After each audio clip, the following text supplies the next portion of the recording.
ಯಾರು ಏನೇ ಹೇಳಿದ್ರು ಅಷ್ಟೇ. ನನ್ನ ಮಗಳನ್ನ ಕೋಡು ಕುಟುಂಬಕ್ಕೆ ಮದುವೆ ಮಾಡಿ ಕೊಡೋದಿಲ್ಲ ಅಂದ್ರೆ ಕೊಡೋದಿಲ್ಲ ಕೊಡೋದಿಲ್ಲ ಕೊಡೋದಿಲ್ಲ.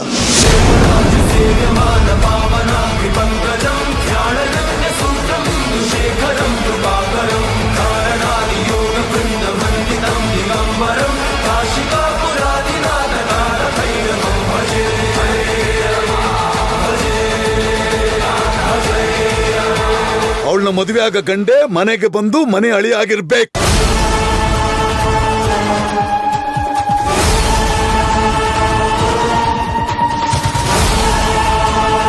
ಅಂತ ಗಂಡನ್ನೇ ಹುಡುಕಿ ಮದುವೆ ಮಾಡ್ತೀನಿ ನನ್ನ ಮಗಳಿಗೆ.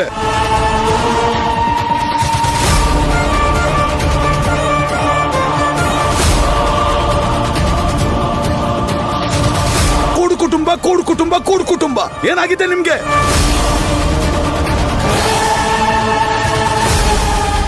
ಹೆಜ್ಜೆ ಹೆಜ್ಜೆಗೂ ತಪ್ಪು ಕಂಡಿಡಿತಾರೆ.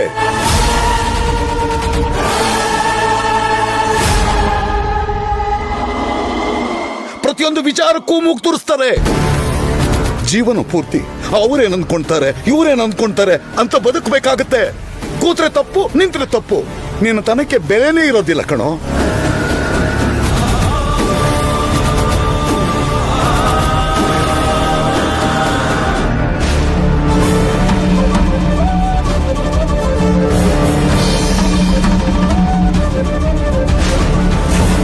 ಅವ್ರನ್ನ ಮದ್ವೆ ಆಗೋದಕ್ಕೆ ನಂಗೆ ಇಷ್ಟ ಇಲ್ಲ ಅಮ್ಮ.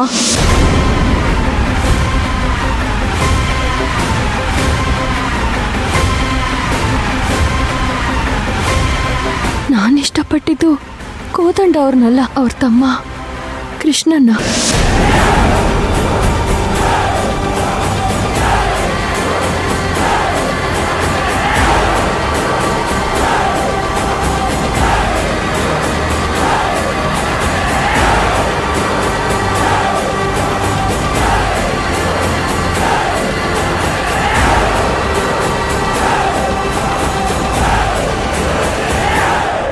ಯಾವುದೇ ಕಾರಣಕ್ಕೂ ಕೋದಂಡಂಗೆ ವಂಶಿನೇ ಬೇಡ ಅಂತ ಹೇಳಿದ್ದು ಅಂತ ಅವನು ಗೊತ್ತಾಗ್ಬಾರ್ದು.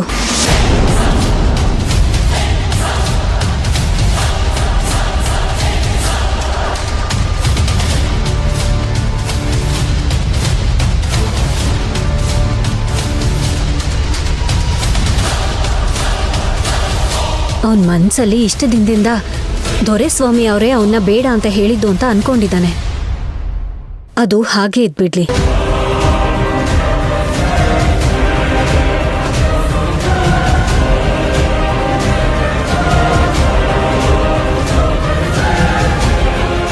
ಅಣ್ಣನ್ ಬೇಡ ಅಂತ ಹೇಳಿ ತಮ್ಮನ್ ಮದ್ವೆ ಮಾಡ್ಕೊಳಕ್ ಒಪ್ಕೊಂಡ್ಲು ಅಂತ ಅವನು ಮನ್ಸಿಗೆ ತುಂಬಾ ನೋವು ಮಾಡ್ಕೋತಾನೆ. ಅದಕ್ಕೆ ಗೊತ್ತಾಗೋದ್ ಬೇಡ ಅಂತ.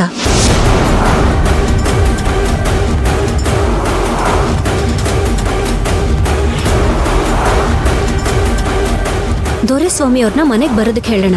ಆ ಕೋದಂಡನಿಗೆ ಗೊತ್ತಾಗಲ್ವಾ? ಗೊತ್ತಾಗೇ ಆಗತ್ತಲ್ಲ. ದೊರೆಸ್ವಾಮಿ ಅವರು ವಂಶಿನ ಕೃಷ್ಣನ್ ಕೇಳೋದಕ್ಕೆ ಮನೆಗ್ ಬರ್ತಿದ್ದಾರೆ ಅಂತ ಕೋದಂಡಂಗ್ ಹೇಳೋದೇ ಬೇಡ. ವಂಶಿ ಕಾಲೇಜಿಗೆ ಬಂದಿದ್ಲು, ಹಾಗೆ ಮನೆಗ್ ಕರ್ಸ್ಕೊಂಡ್ವಿ ಅಂತ ಹೇಳಿದ್ರಾಯ್ತು. ಆಮೇಲೆ ಕೃಷ್ಣ ಮತ್ತೆ ವಂಶಿ ಮದ್ವೆ ಮಾತುಕತೆನ ಮಾತಾಡಿ ಮುಗ್ಸಿದ್ರಾಯ್ತು.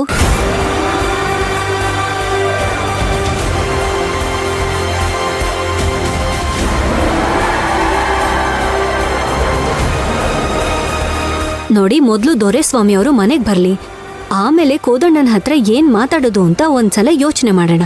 ಅಲ್ಲಿವರೆಗೂ ದೊರೆಸ್ವಾಮಿ ಅವರು ಇಲ್ಲಿಗೆ ಬರ್ತಿರೋದು ಕೋದಂಡಂಗೂ ಗೊತ್ತಾಗದ್ ಬೇಡ.